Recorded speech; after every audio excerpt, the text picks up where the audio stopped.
চাকরি সংক্রান্ত সবচেয়ে বড় চমক যদি দেয় তাহলে আর নতুন করে কোন রাজ্যের কথা বলতে চাইছি সেটা আর বলার কোনো প্রয়োজন হয় না, সেটা হলো বিহার রাজ্য। এবং সেখানে যে খবর উঠে আসছে তাতে করে 5 লক্ষ ভ্যাকেন্সি বিভিন্ন পদে, শুধু টিচার নিয়োগের পদে নয়, বিভিন্ন পদে দেখা যাচ্ছে কি যে প্রায় 5 লক্ষ প্লাস যে ভ্যাকেন্সি, সেই ভ্যাকেন্সি কিন্তু একটা আলোচনার বিষয় উঠে এসেছে। তো প্রথমে আমি তোমাদেরকে বলি যে একবার দেখিয়ে দিই কি ভ্যাকেন্সির কথা বলেছে এবং কি নোটিফিকেশন সিএম এর তরফ থেকে, মুখ্যমন্ত্রীর তরফ থেকে প্রেস রিলিজ হয়েছে। সেই প্রেস রিলিজ একবার দেখিয়ে দিচ্ছি, তোমরা আবার স্ক্রিনে দেখতে পাচ্ছ।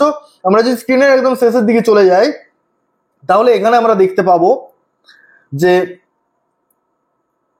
Press release. তো এখানে টাচ করলে আমরা দেখতে পাচ্ছি যে আজ 17 তারিখে কি বলেছে সেই বিষয়টাতে। যদিও এটা আমার ডাউনলোড করা আছে, আমি ডাইরেক্ট একদম ডাউনলোডে চলে যাচ্ছি। আচ্ছা, তোমরা দেখতে পাচ্ছ স্ক্রিনে, একবার দেখে নেওয়া যায় কি রয়েছে। তো যাই হোক, এটা একদমই মুখ্যমন্ত্রীর তরফ থেকে একটা বেশ বড় সড়ো ঘোষণা তোমরা দেখতে পাচ্ছ। এবং এখানে বিস্তারিত তথ্যটা দেওয়া রয়েছে। এই যে 10 লাখ সরকারি নকরি, 10 লাখ সরকারি চাকরির মধ্যে প্রায় 5,16,000 লোককে অলরেডি দিয়ে দেওয়া হয়েছে। এইবারে যেটা দেখা যাচ্ছে কি 2,34,000 পদ, এটা কিন্তু অতিরিক্ত অ্যাড করা রয়েছে। তো তোমরা এই পিডিএফটা এবার পড়ে নিতে পারো, পরে এই পিডিএফটা তোমরা একবার দেখে নিতে পারো, ঠিক আছে। বিস্তারিত তথ্য এই পিডিএফ এ রয়েছে।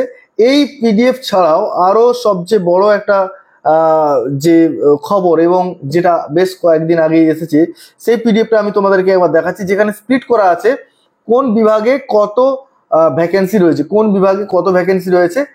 এই পিডিএফটা দেখলে তোমরা আরো পরিষ্কার বুঝতে পারবে। শিক্ষা বিভাগে অতিরিক্ত এখনো পর্যন্ত 2,17,591টি পদ রয়েছে, ঠিক আছে। এছাড়াও বিভিন্ন বিভাগের যে টোটাল ভ্যাকেন্সির সংখ্যা, সেই ভ্যাকেন্সির সংখ্যা তোমরা দেখতে পাচ্ছ।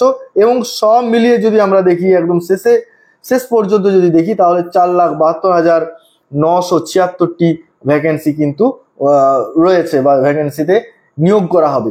তো এই যে বিস্তারিত বিষয়গুলো রয়েছে, তো একটা সবচেয়ে বড় আশার আলো হচ্ছে এইসব অ্যাসপারেন্টদের জন্য যারা বিভিন্ন কম্পিটিটিভ এক্সামে জন্য তোমরা সামিল হচ্ছ তাদের জন্য, এমনকি যারা টিচার রিক্রুটমেন্টের জন্য যারা প্রিপারেশন নিচ্ছ তাদের জন্য এটা একটা বড় সুখবর যে একটা বেশ ভালো রকম একটা ভ্যাকেন্সি এসেছে। তো এই যে ভ্যাকেন্সির উপর তোমরা যদি মনে করো যে প্রিপারেশন নেবো তো প্রিপারেশন নিতে পারো।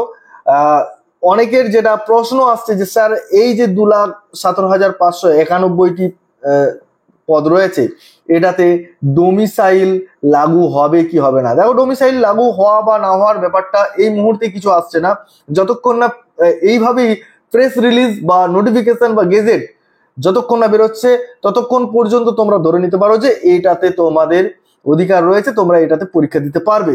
তো সেটা ভেবেই তোমরা নিজেদের প্রস্তুতিকে এগিয়ে নিয়ে যেতে পারো এবং তোমরা মনে জোর রেখে এই যে ভ্যাকেন্সি রয়েছে এই ভ্যাকেন্সিকে কাজে লাগাতে পারো। আর এইটার রিক্রুটমেন্ট কিন্তু হবেই। তোমরা দেখতে পাচ্ছ যে সামনেই টিআরই 4 আছে, টিআরই 4.0 রয়েছে, তারপরেই কিন্তু টিআরই 5.0 আসছে। কিন্তু মনে একটা বিষয় চলে আসছে যে ডোমিসাইল লাগু হয়ে যায় কিনা, তাহলে তো আমাদের সবই শেষ। কিন্তু তা নয়, এই মুহূর্তে এত সব চিন্তা ভাবনা করার কিচ্ছু দরকার নেই। তোমাদের কাজ হচ্ছে এখন তোমাদের প্রিপারেশন নেওয়া। পরবর্তী ক্ষেত্রে যখন নোটিফিকেশন যখন আসবে তখনই তোমরা ডিসিশন নেবে যে হ্যাঁ আর পরীক্ষা দিতে পারছি না, বা কম সিটের মধ্যে তোমাদেরকে প্রিপারেশন নিতে হচ্ছে, কম সিটের মধ্যে তোমাদেরকে চেঞ্জ করতে হচ্ছে, তখনই তোমরা ভাববে, তার আগে ভাবার কোনো দরকার নেই। তো যাই হোক, এই খবরটা যেহেতু এলো, আমার মনে হলো যে তোমাদেরকে এই খবরটা একটু শেয়ার করে দেওয়া প্রয়োজন রয়েছে, তাই আমি শেয়ার করলাম। ভিডিও ভালো লেগে থাকলে অবশ্যই একটা লাইক দিতে ভুলো না। এই লাইক দিলে আমি অনেক মোটিভেট হই এবং পরবর্তী ক্ষেত্রে ভিডিওগুলো নিয়ে আসতে অনেক সচেষ্ট হই। আজকে এই পর্যন্তই, সবাই ভালো থেকো, সুস্থ থেকো, এই বলে আজকের ভিডিও এখানে শেষ করছি। ধন্যবাদ।